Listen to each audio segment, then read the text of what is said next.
Hello, welcome to Tuesday Brew.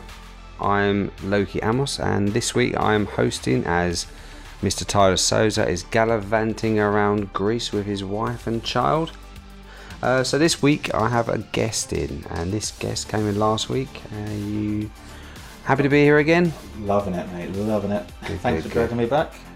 So we got Olly. Olly, so this week we are reviewing the First Purge.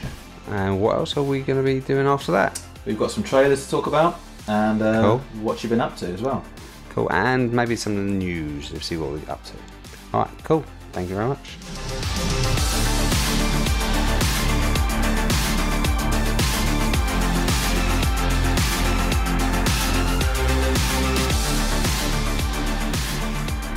Okay, so Ollie, we just come out of the cinema. We've seen the First Purge. What do you think of it? Yeah, so like we said before, it's probably not a film I would have chosen to go and see. Yeah, we were saying this before we went in the cinema, didn't we? It's not, no cast and dispersions on it or anything, but it's just not generally my bag.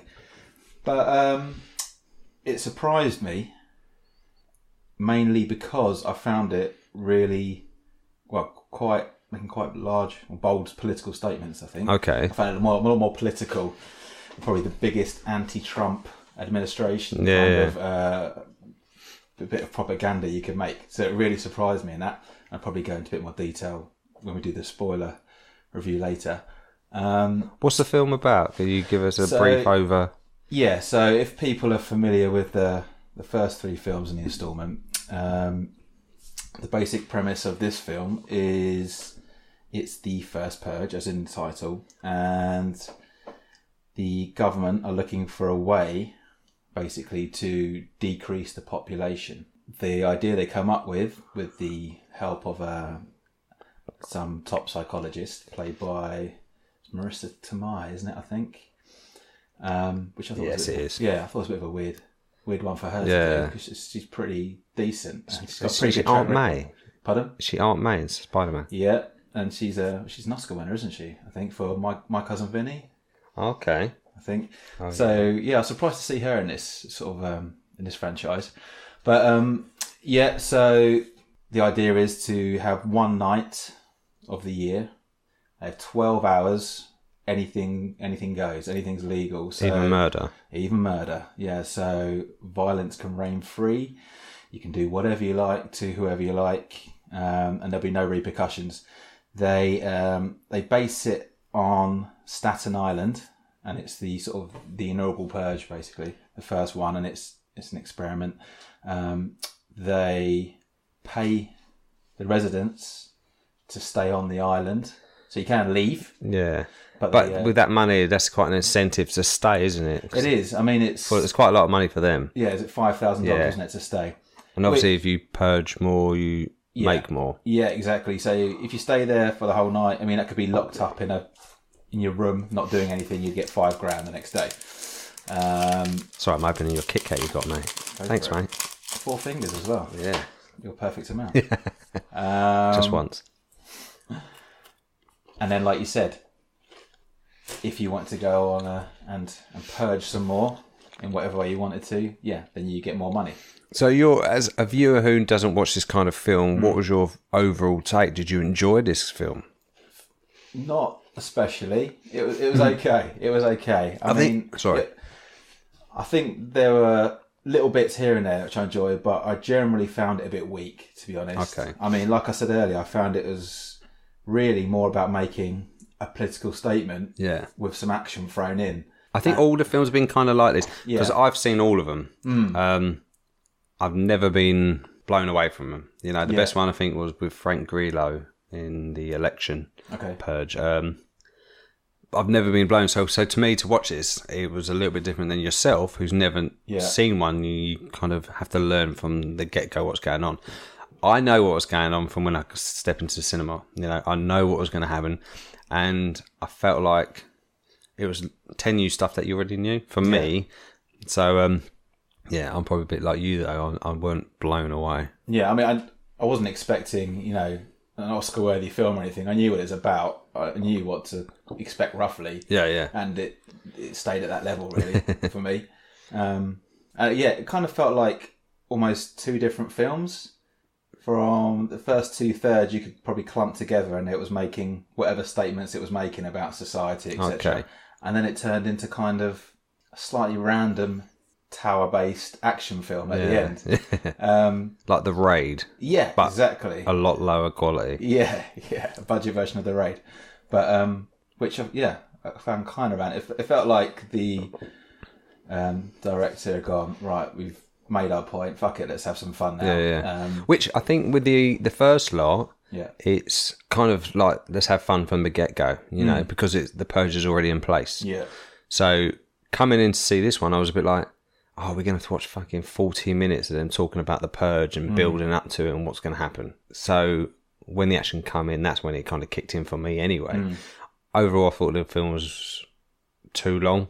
Yeah. No, for this kind of film for nearly 2 hours, you know, to me, I think an hour and a half's always Ample, good. Definitely. Yeah. They didn't hang around like getting into it, did they? Or they didn't really. It wasn't much of a build up to the explanation of what it was. Literally after 2 minutes into the film, they're saying the purge is tomorrow. You got 7 hours till the purge starts, or something like that. Yeah, we started off with like 2 days before the purge, and people were like, "Oh, we're going to stay here. You know, we're going to do this," and because we need the money. And then a few of them are going, "Oh yeah, I can't wait because we're going to fuck shit up and we're going to take over." And a lot of it, you kind of think it's just going to be people talking, you know, a bit like some old dude said, you know, a lot of people are going to just chat shit and then nothing's going to really happen. You know, we can go into it a bit more in spoilers. Yeah. But no, I kind of felt like a lot of the political stuff was kind of half-assed anyway, you know.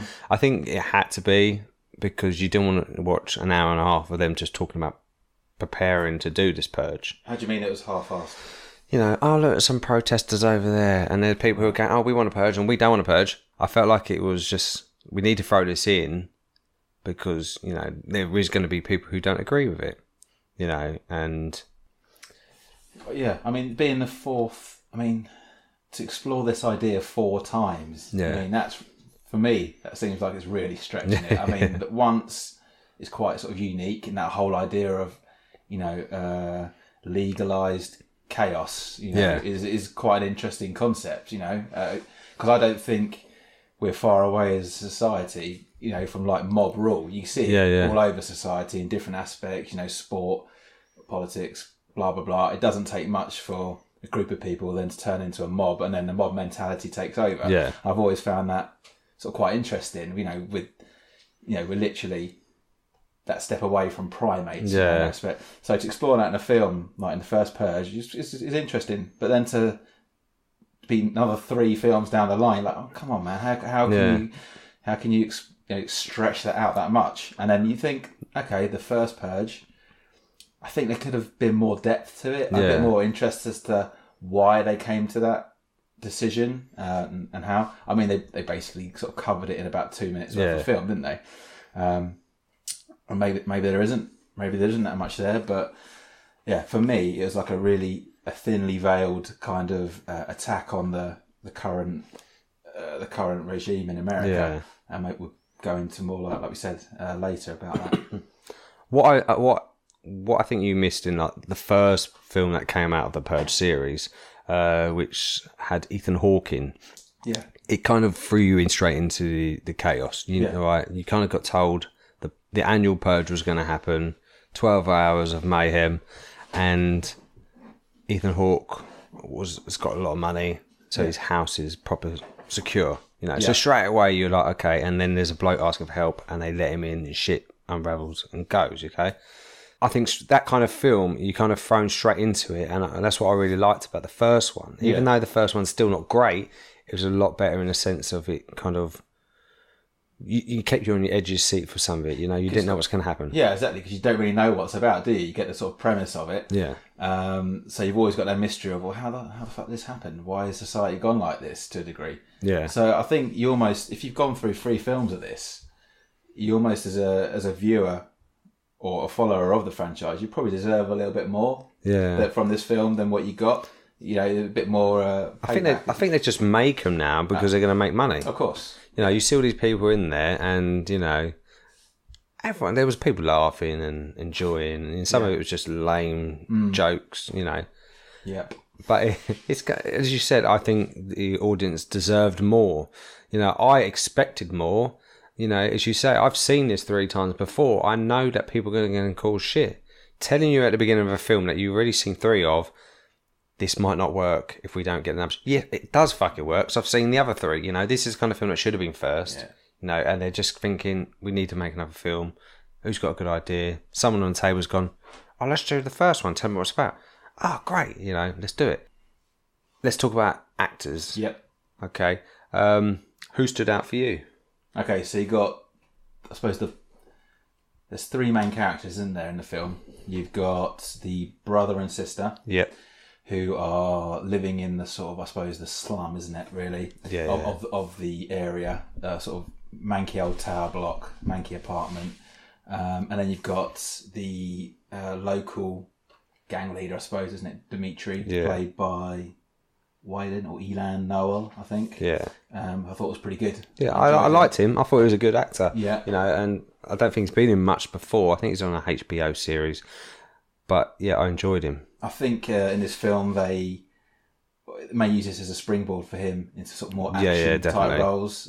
He's got the physique for it. Yeah, and do you like him when he's in his vest? You know, at the action. Yeah, I mean, come on, that was like Wesley Snipes, Bruce Willis, Jet Li, wasn't it? All mixed, definitely. And that came out of nowhere, but we'll probably chat about that more later. And so the sister played by Lex Scott Davis, and then the brother, Jovian Wade. So they're the 3 main characters. Lex and Dimitri used to be together, gone their separate ways for a reason. Yeah. And then it's kind of a bit of redemption for Dimitri, isn't it? The gang leader involved in this. Did you kind of feel that was going to happen from the get-go? Yeah. You know, as soon as they start talking, she's, you're better than this. Yeah, exactly. You know, I remember the old you, you know, it's like... I chose healing, you chose her, that kind of thing. And you're like, I know what's going to happen. Yeah. You've told me straight away, you know. Yeah. I'm going to ignore that because that happens a lot. Let's enjoy it, you know. Yeah, so I mean, in terms of the acting, the only person that really stood out for me was the guy who played Dimitri. Whether that's the fault of the other actors, because I mean, the script was pretty poor, wasn't it? And there was some bad acting in there. I agree with you that Demetrius is probably the best thing in the film. Yeah. You know, I found the girl; she's a pretty woman. You know, and she said, I think if the script was better, you probably would have related more to her. Yeah. And same with the brother. You know, I didn't really care about them. As you say, they're kind of characters that were there, but didn't blow me away. I didn't. You know, I didn't feel attached to any of them. I just wanted to follow Dimitri's story. Yeah. Because I just felt like he was the most interesting part about this film. That's it. That was basically it. He's the most interesting. I wouldn't have been bothered if he hadn't have made it through. I would have been like, oh. But yeah, I didn't really empathise or you know, feel attached to any of those guys. I think the scripts or the writing kind of, it was what it was, wasn't it? Really, it didn't really expect much more from the film, and he delivered that kind of. Yeah. As you say, what we said earlier, it's kind of a film that's just thrown out to make money. Basically, you know, it's not giving you anything that you didn't already know and you haven't got from the first 3 films. Exactly. Yeah. So yeah, it's I think it's more the third act was probably where the fun was, you know. So I think you have to kind of bear with it until you get to that point, and then when shit goes down, that's when you can kind of relax and you know it's stupid, but you can enjoy it, you know, because sometimes you can watch some shit films or shit scenes and kind of enjoy it still, you know. Yeah, I think that's the basic attitude you've got to have with this film, isn't it? You know, like we said before, you know what you're kind of expecting when you go and see this. No one's expecting, you know, some stellar performances, you know, to be moved to tears or anything like that. You're expecting violence, I suppose. Yeah.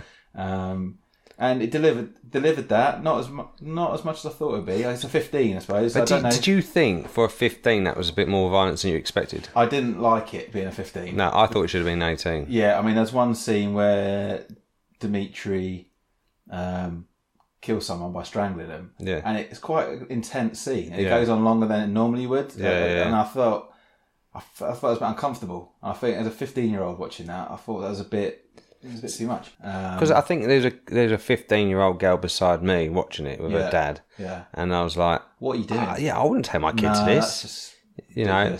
This film is condoning violence for one day of the year. You know, you can go out and do what the fuck you want, and you're bringing your child to watch this film that people are going to have murder and kill, rape. You know. And there was sex in it as well, wasn't it? A little bit. And it was out in the middle of nowhere, and it was sort of glamorised a bit. And and like you said, all the violence, people being set on fire and stuff like that. So I think it should have been older. Yeah, definitely. And I think that was one of the things I thought about when I was watching that film. Straight away. That's because we're both dads? Yeah, I think so. Yeah. No, I like my violent films, as everyone knows. But then if you're going to make violence, either do it properly at 18 or don't bother. I totally agree. I think that there was it was watered down. And, you know, when you really think about it, there was, apart from the odd couple of moments, there wasn't really that much graphic. Or maybe we're just desensitised. They kind of blurred out some of the bits when they shoot people in the head and stuff like that. Yeah. And there's a lot of uses of knives, wasn't there? But, I think I agree. Like, if you're going to do it, make it an 18 and do it properly, I suppose. Yeah, definitely. Like the big scenes, you know, like the big action scenes. You know, we'll go properly into this in a minute. But did you think they were well done? Do you think did you enjoy those? I found them really out of place in this film. I felt like it was almost, like I say, in two different films. I felt you had obviously the basic premise of the film, where it's effectively it's the public's first time of doing this. Yeah, and you got a bit of a gang culture. There's the main gang involved, Dimitri's gang. So you've got lots of weapons and stuff involved sort of throughout the film, kind of. Yeah. But I felt like when the action scenes came in, they almost felt like from a different movie. Yeah. And again, I didn't find them... I found the scenes that Dimitri was in, because he was like on a one-man crusade, that was quite cool. I felt the other sort of shootouts were a bit lame. And, people just standing there whilst there's, groups of people with automatic weapons attacking them, sort of just standing up with a handgun, trying to take them on. Like, okay, But yeah, so that's what I thought about that. One character that really annoyed me, all right, and we see him from the first moment on the screen, was Skeletor. Oh, God. Yeah. What a shit character. Yeah. Over the top. Yeah, massively. And as soon as it comes on, we see this addict, kind of skinny guy he's mental. He's got mental health problems. The only time I thought he was quite interested in that character, Skeletor, was when he went to the party, because I knew something was going to happen with him. All right, we'll go in a bit more in a second. Saying that, do you think we should you got anything more before we go into spoilers? I think we're spoilers. Not much more to say on that, is there? No. Okay, so we're going to go spoilers now. Check our time codes for non-spoilers and spoilers. And you can skip ahead if you don't want to know what we are about to talk about. So they're at the party. Yeah. And Skeletor walks into this street party, which there's a few of them happening around the island, and you can tell he's going to cause trouble. Yeah. I automatically thought when I saw that scene happening, before we saw Skeletor come onto the scene, was this party's been set up for someone to do mass execution. That's what I thought. Yeah. I thought someone's going to come out and just blast the shit out of everyone. Yeah. Because why would you have a street party when you know there's people going to actually want to go and do serious damage? I guess the argument of that would be it's the first one, and people are using it as just let's get fucking high. Yeah, exactly. Yeah. Out on the streets doing whatever drugs we want to do, drinking, whatever we want to do, just having a good time.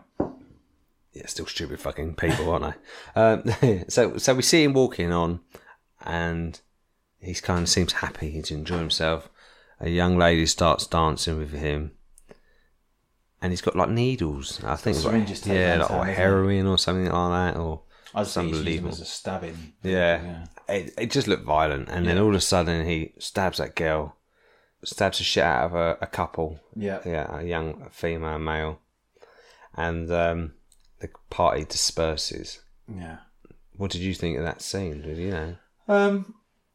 You see him as he's coming around the corner, and he's sort of tapping his knife along the wall, isn't he? That's kind of been done in other films and other programs before, isn't it? Yeah. Straight away, I think back. It's probably not that relevant, but it just popped into my head. The Wire, and you got Omar. And he's cruising around the streets and does his little his little whistle and he's got his shotgun in his coat. But yeah, that's what popped into my head. But yeah, so you see him trailing his knife on the wall. He heads from the party. And you think, right, okay, he's obviously this is like a kid in a candy shop to him. And then he does what you said he did. And that's what the Purge watchers were wanting. Yeah. Which is another thing, because I asked you at the time, like, when was this supposed to be set in? And in my head, I had it set a lot earlier than what it was. Okay. And I didn't actually define. There wasn't anything to define what point it was set, was there, in the film, until you start seeing all the technology and stuff like that. Because they had drones, didn't they? They had drones in this one. Yeah, so the that's new. NFFA, which is the government organisation, used drones to track everybody, and also people that wanted to take part in the purge, not just stay hidden and earn their $5,000, but actually participate, were given special contact lenses, so the organisers could see what was happening through and record what they were doing. I actually like them contact lenses because that make their eyes glow. Yeah, that's really that scene where Isaiah's walking through the housing projects or whatever, and you're just seeing these little glowing eyes popping up. That was quite creepy, quite sinister, like little animals in the woods. You know, that was quite a good touch. And also later on, when people are looking for him, he's having to cover his eyes. I didn't think that would close his eyes. Close his eyes, and really hard because And I thought, why is he closing his eyes? You know, if they look through, you can see it. But then I've thought, it's because of the contact lenses. Yeah, exactly. You know, they're bright blue, you know. You can see them from far away. So they did a couple of cool things with those. But could you, the people that were in the headquarters watching these videos of people just getting brutally murdered, could you do that job? They all seem quite blasé about it. Yeah. You know, like, oh yeah, we've had our first kill. This bloke just got butchered outside an ATM, you know. I couldn't watch that, you know what I mean? But I think that was kind of was symbolic of the film. There's a real lack of personality or any emotion in the film, wasn't there? I mean, you got all this stuff happening, and there wasn't really any emotion in the film at all, was there? You didn't feel for anyone. You didn't really care. The only time that you kind of care is when Demetrius is like, I'm coming to save you. You know, he's like, he's got that, he wants to save her. Yeah. And her brother, and whoever else is in the flat. You know. Did you ever really feel that they were ever in danger? I thought there was no way they're dying. No way they're dying. So it was kind of, because the film kind of starts off as we find out what the Purge is about. Then we go into the start of the Purge, and it slowly progresses into the third act, where it turns out to be like just a one-man vigilante revenge action film. You know what I mean? He takes off his shirt in his white vest, pulls out his guns, and I love how he happily strolls towards the flats with all these fucking soldiers in. Yeah. You know? So we should say that the NFFA, the organisation, because the Purge wasn't going as they had hoped, there wasn't as much violence as they initially hoped. They had brought in or released their own militia, disguised as gangs, to actually go around to the areas that they wanted to see lots of violence, and actually go and initiate violence and wipe out. They wanted to cleanse, didn't they? They wanted to cleanse certain areas and get rid of certain people. And Dimitri and his gang get wind of this, and they sort of experience some of it as well, and then they go on a mission to sort of take out these gangs and protect their people. As it were, That the militia groups that come in are kind of. It's quite sad when you thought about the church scene. Well, I was really hoping that they would say, are the children safe? And show you that, because they show you earlier on in the film, a lot of people gathered in the church. You've got all the adults in one room, and they're watching the progress of the Purge on TV, you know, seeing the first murder, etc. like that. And all the children in a side room, colouring away and just being kept unaware of what's going on. When Naya and Isaiah eventually make it back to the church, you see the security guards outside dead on the floor.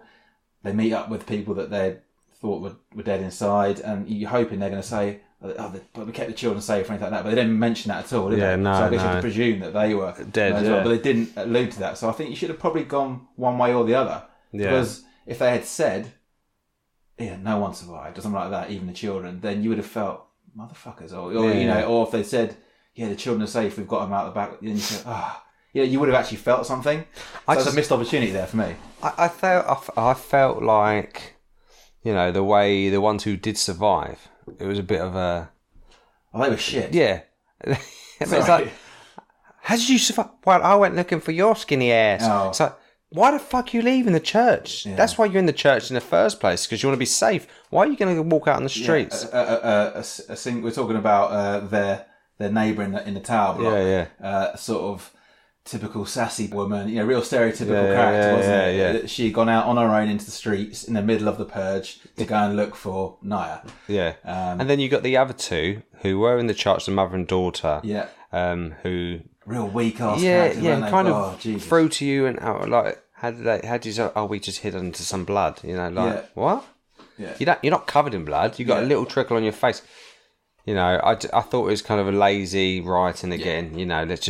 We need to move the story forward. Let's just quickly get them out of the church. So now we've got our little gang that we need to focus on for the next act. So I suppose Dolores was the character, wasn't it? Their neighbour. Yeah. And she was supposed the comic relief in the film, wasn't she? Yeah.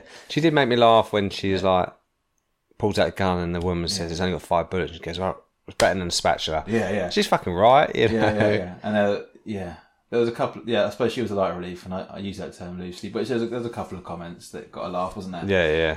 But so can I talk about the sort of political side of it? Yeah. And the things I picked out during the film. I don't think there were. Did you write notes? I just think in the cinema you sat there writing notes. That's why I hid it in my bag. I thought you were fucking texting. I was like, fuck's sake, Olly, put your phone down. No, I know it's like a cardinal sin to get your phone out. That's why I hid it in my bag and was like trying to do it. I just thought you were eating them fucking pork scratchings again. Oh yeah, I tell you what, pork scratchings, probably the worst snack to bring to the cinema. Just so people know, he offered me pork scratchings in the cinema. I'm not a big fan of pork scratchings, so I said no. But the fucking thing stank, all right? Yeah. He must have got wind because he quickly put them away. The crunchiest snack you can have, probably the stinkiest. So yeah, bad etiquette all round for me. But you said last week you like eating in film, so that kind of ties in quite nicely. There you go. So these just things that popped up. They didn't disguise it very well. I think they were pretty open in what they were saying. So they start off the film mentioning that it's part funded by the NRA, the organisation and the experiment. Yeah. Okay, so the National Rifle Association. So that's massively always been in the news, hot topic in the news. Mm-hmm. For years now, especially with all the mass shootings in quite recent months, yeah? So that's one thing. Another thing, when Naya gets snatched from underground from someone through the grate wearing that weird baby mask. Yeah. So there's a big thing at the moment about Trump baby, isn't there? Yeah. He's been always classed as a baby for his antics and how he responds. And it grabs her privates, doesn't it? And she runs pussy grabbing motherfucker! Exactly. She runs away saying pussy grabbing motherfucker. So I totally think that's in relation to Trump. It might be just me. Also, the KKK is the only real gang you see, dressed up gang. Yeah. There's no other gangs. Okay, so obviously the white supremacists, who Trump has pretty much, supported. And exactly.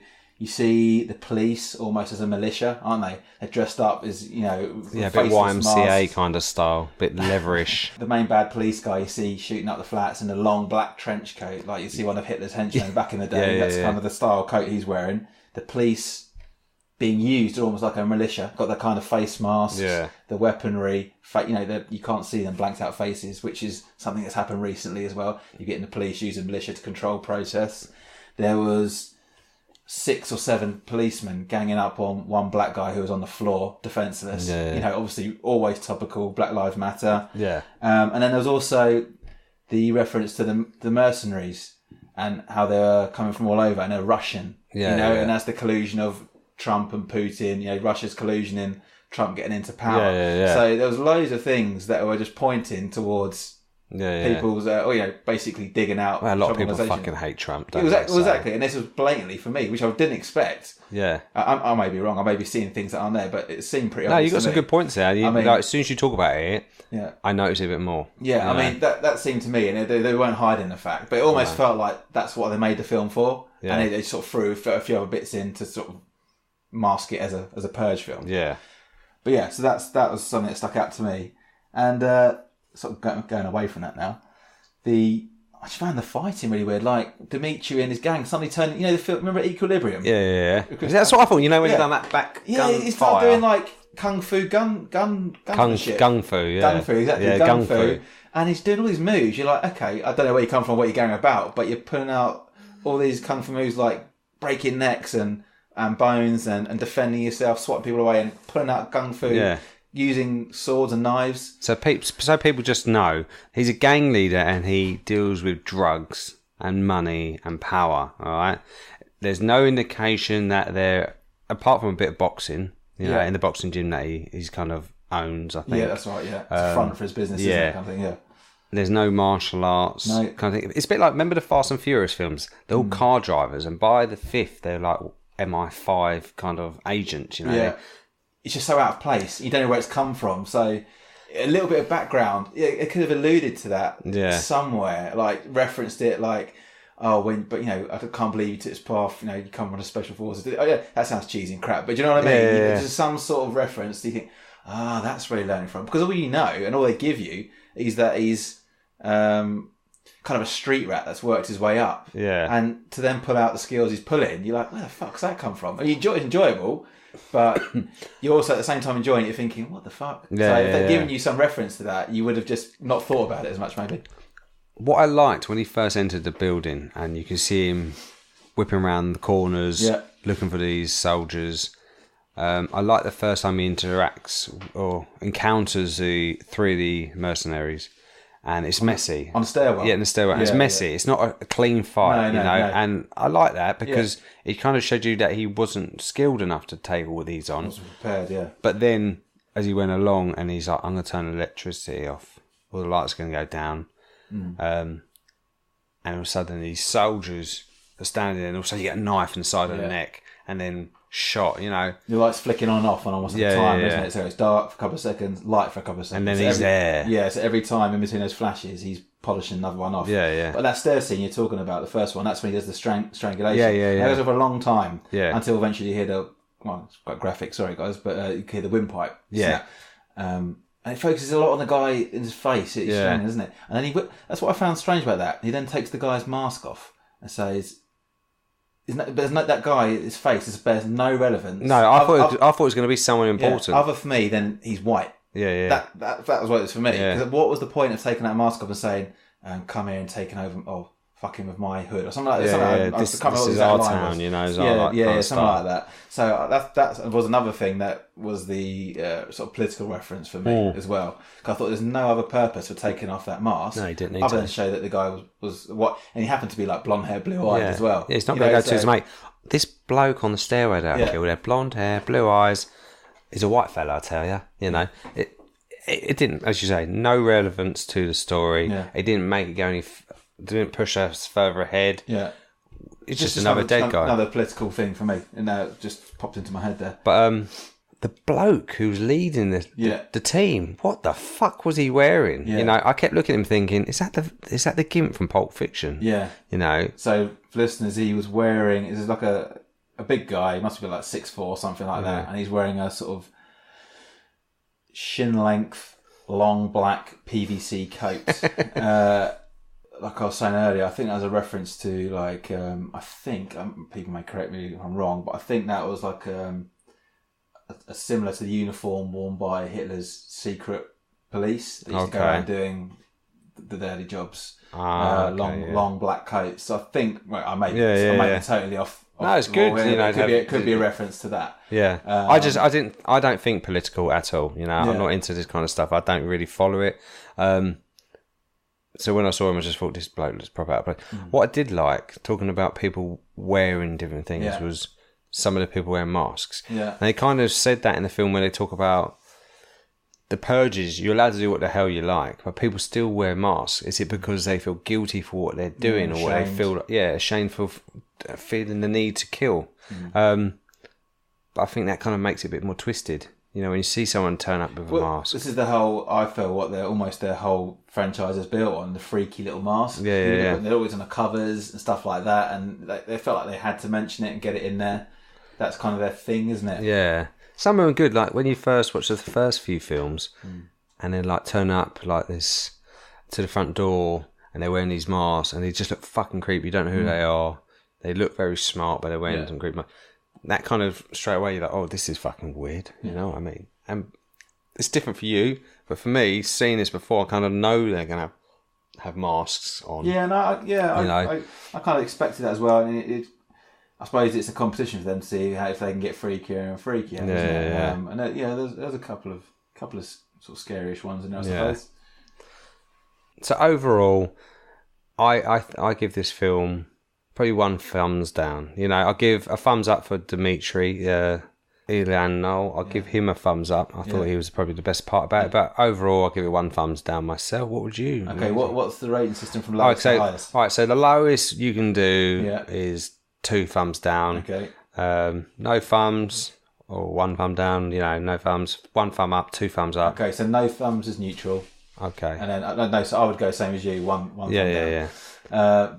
Basically for your reason, I think Ilan Noel could go on to better things. Maybe we saw a little bit from him. Yeah, there's not much he can put into this in terms of emotion or performance, but I think I saw enough for him to think that he could definitely go into sort of action roles. Yeah, I think it'd be a good action. Yeah, he like you said, he's had the physique. He seemed to everything he did was convincing. Yeah, action wise.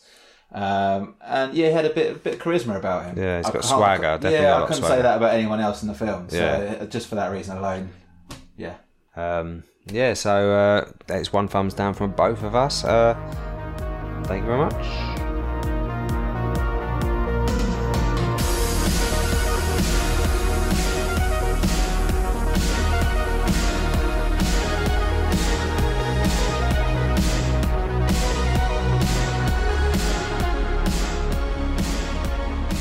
Right, we just got a couple of trailers this week. It's been a bit quiet this week, so what's the first trailer we got?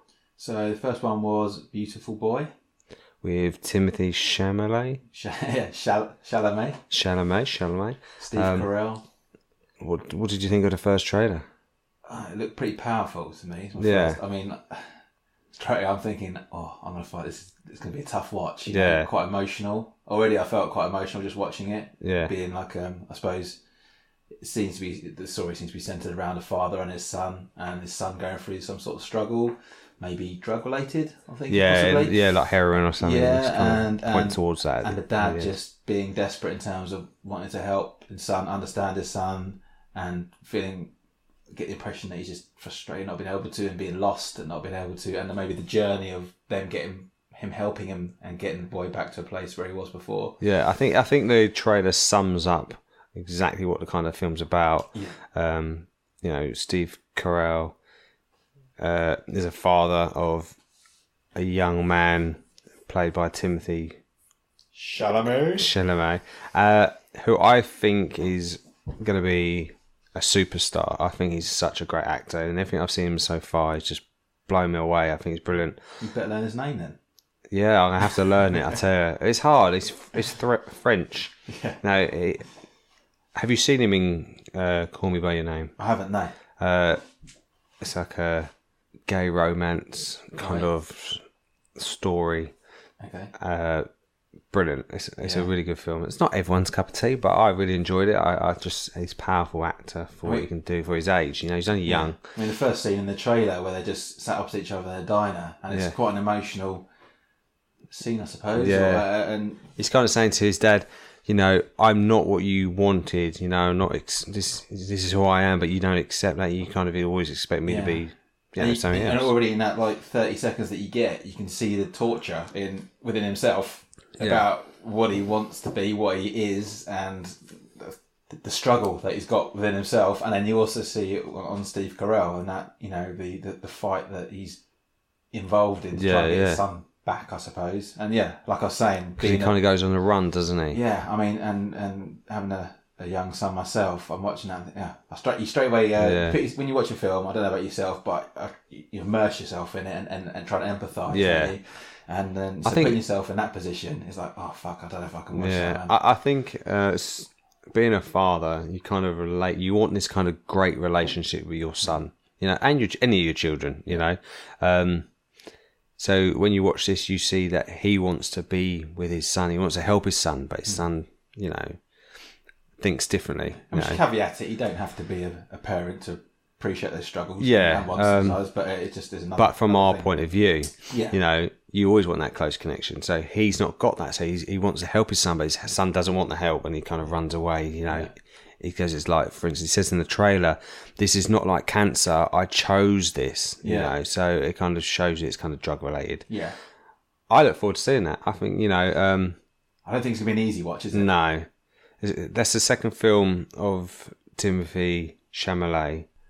It looks good. It looks quality. Yeah. It's got a good cast, isn't it? Steve Carell's thrown out some good shit at the moment, you know. I do. I really like him as an actor. I think he's so personable and you can warm to him straight away because he's got that, I don't know what it is, even in his comedic roles like 40-Year-Old Virgin and things like that, and even like when you go back to, I suppose, his breakthrough, which was The American Office, right? Yeah. You empathise with him, don't you? You're on his side no matter what, you know. The other film, was it Dan in Real Life? Which I enjoyed him in that. And there's the other one, I can't remember, the one that's got centres around the young lad who goes to Evan and Whitey? They goes to work at a water park with Sam Rockwell's. That's a really good film, that. Yeah, I really enjoyed that. That's not even sure. I'm sure. The film is called The Way, Way Back. The Way, Way Back. That's the one. The Way, Way Back, yeah. Yeah. So, but that's not even, he's not even a nice bloke in that one. That's what popped into my head. But it just shows he's a versatile actor, you know, and, you know, you can't just expect comedic roles from him. You know, he's going to give something more. And I think this is a film that I think we're going to see more from, and is going to have a lot of heart. Oh, definitely. And having us old soppy bollocks crying too, you know. Also, this week we have Jack Ryan's new Amazon Studio TV series. What did you make of the first trailer? Difficult to tell, really. Got John Krasinski in the lead role. Who's doing really well at the moment. He just directed A Quiet Place, which is brilliant. With his wife. Yeah. Co-starring with his wife, wasn't he? Again, wasn't his breakthrough The American Office as well? Yeah. There's kind of a link there, isn't there? It's almost like we planned those two trailers. Don't tell them that we didn't. Interested to see how he takes on the kind of action man role. Although Jack Ryan's not fully action, he's an analyst, isn't he? He's been thrust into a more frontline role. So I didn't know that. I watched that trailer. I was like, hold on a minute. I thought he was a badass away from the get-go. Like when it's Harrison Ford movie. Yeah. And same with Chris Pine played Jack Ryan as well. So they've kind of flipped it back to... the books?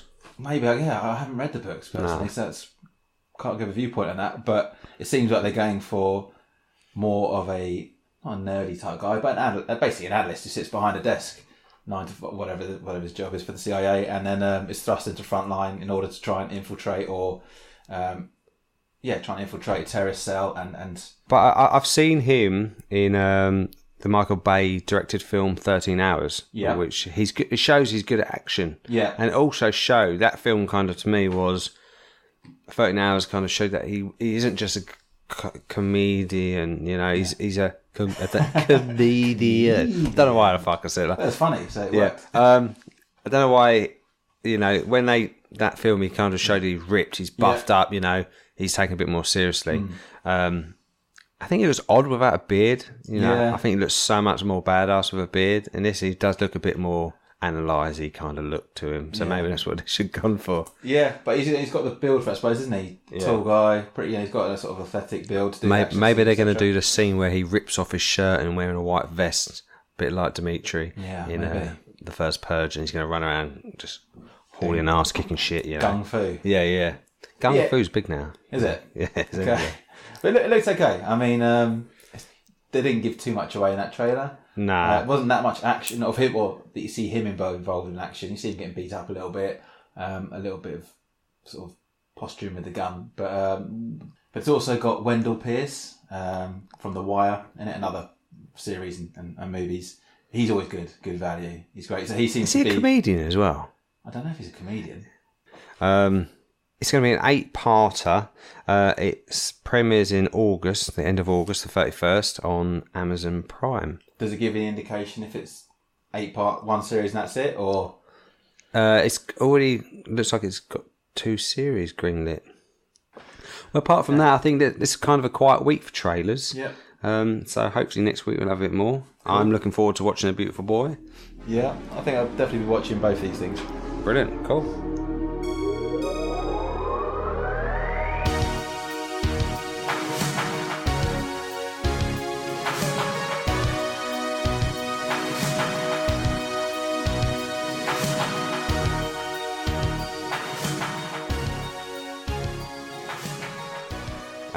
News this week. Hit me with some news. Okay, this week on news, they're going to remake Chucky, Child's Play. They're going to reboot this with an up-and-coming director called Lars Kevberg. I think it's Kevlerberg. I think it's pronounced Chalamet. Yeah. What do you think about the renewing Chucky? You know, like horror's not my thing, being a bit of a pussy. But you've seen the original Chucky Child Plays. Yeah. Well, they kind of started off horror and then eventually went to comedy horror. Yeah, it kind of just, really fucking shit. Yeah. Oh, well, I don't know. It's difficult to judge, really. Would anyone take it seriously? It depends how they bill it. Is it going to be the same vein as how it ended up? It'd be difficult to make it really scary. Yeah. Unless they go all out, kind of Guillermo del Toro kind of, creepiness. Really spooky creepiness, that and totally come away from what people remember Chucky being. I know horror fans are going to love it. You're going to love the fact they can reboot it, even though we just had 2 years ago, we just had the last Chucky film. Yeah. Which weren't the worst Chucky film I've seen. I've seen some really bad ones. I think certain horror films should be left alone. Yeah. Because they're classic. They shouldn't have made all the others. Child's Play 1, 2, and 3 are not the best ones. The first one, obviously, but I think they kind of just got carried away.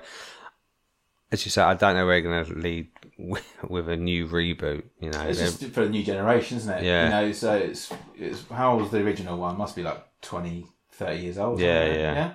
But you're going to have to make it really graphic and violent for these new younger lot. Yeah, I'm just trying to think now how they're going to make it really scary. Just going to sort of the main people walking around, you suddenly see something scuttling along in the background. It's a doll psychopathic doll comes to whatever. But then when you watch the old ones now and you see the doll scuttle behind, you laugh. Yeah. Because you think, how can a fucking 2-foot doll kill people? Yeah.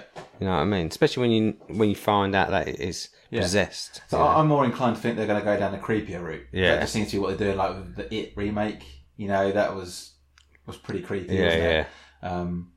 The original TV series had a couple of moments of scariness, but it was never, you never sort of took it 100% seriously, did you? Yeah. And then the remake kind of went the other way. And it was pretty graphic. And again, you're going to have to really hope that the director knows what he's doing. Yeah. And trust them to give us something good. And it's tough. I think it'll be tough to get away from the comedic element of it and people taking it seriously. Also, Hobbs and Shaw. Obviously, that caused a lot of news when Tyrese Gibson was not happy with the fact that Dwayne Johnson was getting a spin-off from the Fast and Furious franchise. So Hobbs and Shaw is going to have Dwayne Johnson and the beautiful bald man. What's his name? Man looks just like you. Yeah, just like me. Vin Diesel. No, not that one. The other one.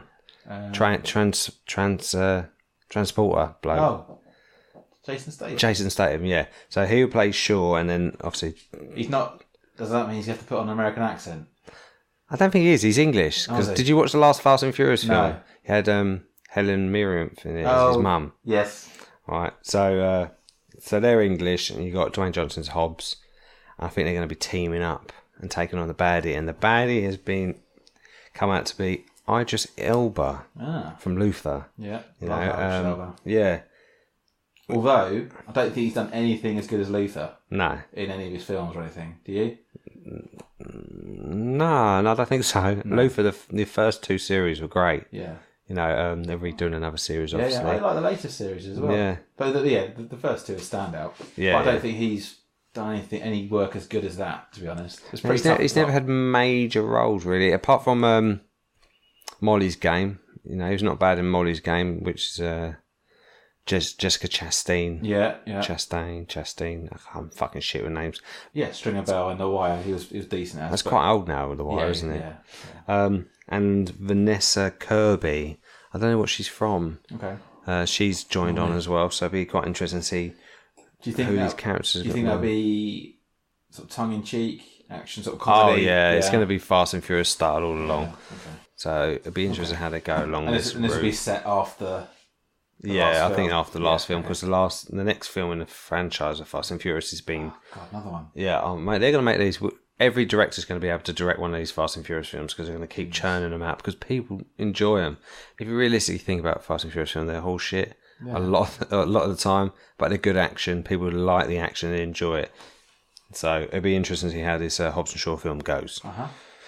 One last bit of news I'm going to say is the director of Drive, Nicholas Winding Refn. Do you know who that is? Nope.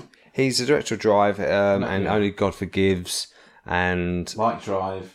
Neon Demon. From Only God Forgives. Only God Forgives is beautiful looking, but as you say, it's just... totally missold that film. Massively. Bastards. As a hobby, he used to restore scores of old movies. Yeah. And he enjoyed it. And he basically wanted to give this out to people. So he's made a website and he's going to be streaming cult movies. He's going to give free, as well as free essays about films and stuff to anybody. You know, you can take it or leave it. You know, you don't want to... So what will it be? It's basically old films. So, for instance, he's going to release 4 films that have been restored. Oh, okay. So we've got Night Tide, The Nest of the Cuckoo Birds, Burning Hell, and Hot Thrills and Warm Chills. I've never heard of any of these films, but it's something that he's got a passion for and he wants to give back to people. So he's restored these. And he's available. So you don't have to pay for it. You know, if you don't want to watch it, don't watch it. But if you do watch it, it's free. You know, you're not going to have to pay for it. I think that's great. I love that filmmakers do this kind of thing. Yeah. He's restoring old films and giving it back to the film lovers. You know, I think that's great. Can't argue that. No, that's it. Really, there's not much out this week. You know, news wise. So short and sweet. Yeah. Also, just one thing. Happy birthday, Sylvester Stallone. 72, I think he is now. Yeah. Still rips. Yes. Better than me, and I'm not even 40.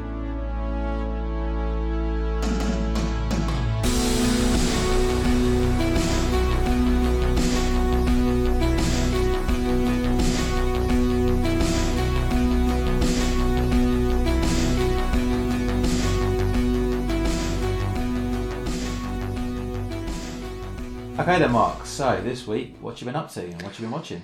Oh, this week, mate, I have been watching the whole second series of Glow. Okay. A female wrestling TV series. Yep. Have you seen any of this before? I've seen little bits. I know roughly what's it about, but give us a little rundown. It's a 10 episodes series. It's second series now that's on Netflix. It's an all-female wrestling show, and it's basically a bunch of misfit women, it kind of in a sense, who come along together and they all become wrestlers for this TV series. And it's they get an old director of B movies to come along to direct it. And this is based on true events? It's inspired by an old show called Glow, Gorgeous Ladies of Wrestling. Yeah. When I saw this come on, it's kind of the reason it attracted me was the 80s. Yeah. You kind of got the first actress, Ruth, who she's a failing actress, and she, from the first series, I don't want to spoil it for people, but she kind of falls out with her best friend, Debbie, but they both join this wrestling TV show. And in the second series, we kind of carry on from the first, and they all got their own characters. You know, Debbie is Liberty Bell, Ruth is Zoya, and they're kind of rivals because they're rivals in real life. They made them rivals in the TV series, and it's kind of how they. It's basically they're on Saturday mornings at 10 a.m. and then the network move them to a later slot at 2 a.m. in the morning, and they give them their slot up to an all male wrestling team. Basically, from the first one, we kind of find out that this director, he's a miserable fuck, but he's probably one of the better characters in the show. Saying that, all the characters in here are really strong and funny. You got Kate Nash in there. She plays Britannica. Yep. You know, I didn't recognise her. You know, she's so different, but she's so good. You know, you got Sam, as I say, who's the director of the B movies. He's a comedian in real life, and my favourite character is Bash. He's like the promoter. You know, he kind of says, "Welcome to the gorgeous ladies of wrestling." Right. And it's like, to me, it's a show. The whole show's funny. But is it meant to be? Yes. Okay. It's, you know, silly fight scenes. Right. Silly backstories. Okay. And how's that all compare? How's the second series compared to the first? strong as? The first one's is better. Okay. But this one, I'm not saying it's bad at all. It's great. I really enjoyed it. I recommend it to anybody. Okay. It's only 30 minutes an episode. 10 episodes. I watched it in 2 nights. So I watched 8 episodes one night and 2 the next day. Right, okay. So I smashed it out. And to me, if you can do that, it must be entertaining. Shows it's easy to watch, Yeah. There's a bit in Bash Says that makes me laugh. And they're like, what's a mother without a child? A person. It's really stupid comedy, but it cracks you up. Okay. And it's just their mannerisms and their attitudes and how. But there's also an underlying story of how, like, the director is a miserable fuck. He don't care. He doesn't care for these people, but throughout you kind of seeing that he does, and he enjoys his job. He wants to help these women and make this TV show, and then kind of like in this series is. Where they lose their time slot, they're looking like they're going to be cancelled. So they're like, fuck it, let's do what we want. So they make up this elaborate show, and they start getting people in and enticing the crowd to join in. Because when it first starts, all the crowd are just bored and falling asleep. So by the end of it, you get so much more and you can enjoy it a lot more. So cool. Yeah, I'll definitely recommend it. Glow. Sounds good. I'll give it a go then. Cool. Okay, Ollie, what have you been up to? Yeah, a couple of things I've watched this week. Firstly, and following on from your theme, Glow and wrestling, I watched the Andre the Giant documentary. Okay. So it's kind of a TV movie. Is he like the 80s and 90s wrestling? Yeah, well, more 70s, 80s is when he was superstardom. Okay. But I was just kind of fascinated with the guy because he's in one of my favourite kids' movies of all time, Princess Bride. Oh, yeah. And it was a real insight into the man because you hear all these stories of the legendary sort of drinking exploits, which they cover in the documentary, but it covers him from his hometown and his early career through to his superstardom, and then not really a spoiler alert, through to his death basically. Yeah. With insights from his family, his friends in the wrestling world. So there's a lot from, I was into wrestling a little bit when I was younger, but that was more the era of like, when it was like The Rock and before that a little bit, Sting and stuff when it was WCW or whatever it was, I don't know. But when I was in my early teens or whatever, but that was, Andre sort of was pre that time. Okay. It was just fascinating to learn about him, the size that he was. He suffered He's from a big guy. Yeah. In the end, his body couldn't cope with the size that he was, and he gave up on him. But and there's various stories. There's a story from they interviewed Rob Reiner and Billy Crystal. Rob Reiner directed Princess Bride. Billy Crystal was in it. Okay. And they're telling stories of how they were sitting in on set in the morning, and Andre asked for a crate of whatever wine he was drinking, or a bottle of whatever he was drinking, and this was about 8 o'clock in the morning, and by end of shooting in the late afternoon he had 20 bottles and was still able to shoot. There's another story from Ric Flair when he'd sat and drunk and he'd had 105 beers in one night. There's all these legendary stories, but it's a lot of touching moments. Real great insight from Hulk Hogan, and by watching that really as well, because we were both born in the 80s, and it also gives you a sense of like Hulkmania and how mad that was at that time. You didn't realise how big. We all know Hulk Hogan now. It's a bit of a cult figure, right? But we didn't know why. Yeah, and you kind of get that from this film as well. And they all talk so fondly of it. Lots of stories from Arnold Schwarzenegger as well. As a spoiler, so they were close friends. He talks about a story one time when he was kind of jokingly having a disagreement, and Andre just picked him up, Schwarzenegger, and plonked him on top of a chest of drawers or something, like he was a child. And Schwarzenegger's not a small man himself, exactly. So you could imagine that. Fucking huge guy, yeah, exactly. So is it a long series? No, it's not serious. It's just a one-off documentary, 85 minutes. That's good. I encourage you to watch it. Where can people catch this? It's not on Netflix or anything. I watched it on Sky, and I watched it, but I'm sure you can find it on the internet somewhere. I think it's part of the ESPN's 30 for 30 documentary series, which is, I encourage anyone else to go and explore those. There's some great documentaries. Okay, cool. That's all in to sort of celebrate ESPN, the sports channel's 30-year anniversary. They put out 30 documentaries describe with the stories behind moments in sport, teams in sport, and other people involved in those sort of historic or landmark achievements. So that's something to go and check out. Yeah, really I'm not usually into like sport documentaries, but I remember watched a Schwarzenegger documentary about weightlifting, and even though I weren't into weightlifting, it was really interesting. Generation Iron. Yeah, I think so. Yeah, I love that. It's great. You know, great it just shows me that like I would give something like this a try, because I always remember the 80s. You know, like Hulk Hogan, Bret Hitman Hart, Ultimate Warrior, Andre the Giant. You know, people like that. So yeah, I'll definitely give it a check out. Cool.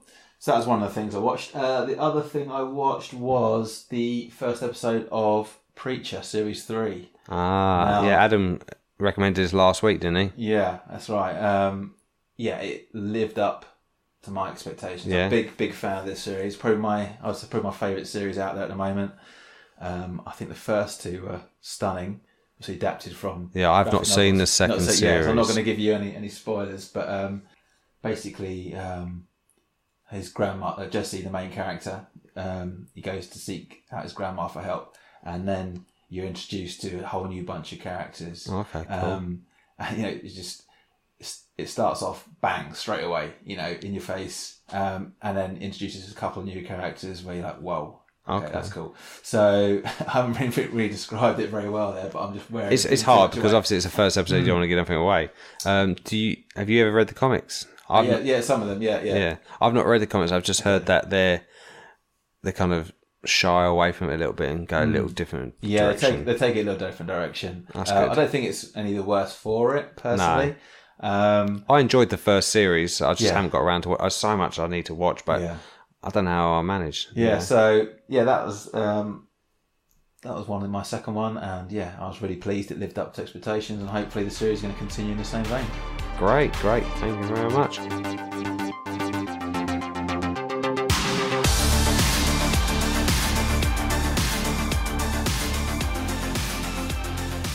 Right, that's it for this week. If you'd like to check us out, we're at Tuesday Brewcast, Twitter, Instagram, Facebook. If you want to send us a message or just say hello, just hashtag Tuesday Brewcast. Also, check out our website at tuesdaybrew.com. You can stream and download our episodes, and we're on different hosting sites as well, like Podbean, Google Play Music, and everywhere. iTunes. Everywhere. You can find us everywhere. We're going to take over. Pod retail outlets. We're going to be kings. Great. Thank you very much, Olly, for coming this week. Pleasure. Thanks for having me, mate. I had a great time. Everyone else, we'll see you later. See ya.